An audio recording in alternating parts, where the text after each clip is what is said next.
ఉపవసతేతి ఉపవాసః. ఉప అంటే దగ్గర. ఉపవాసం ద్వారా భగవంతుని దగ్గర మన మనసుని ఉంచడం.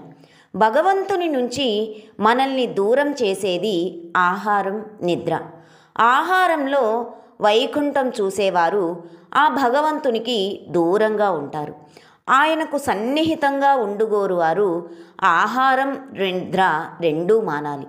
ఉపవాసం చేసిన రోజు నిదురించరాదు. సంసారిక విషయాలను మాట్లాడరాదు. పరమాత్మయందు మనస్సు ఉంచితే వాక్కు కూడా పరమాత్మయందే ఉంచాలి. భగవంతుని నామాన్ని స్మరించాలి. ఆయన కథలే వినాలి. ఆయన కీర్తనలు పాడాలి.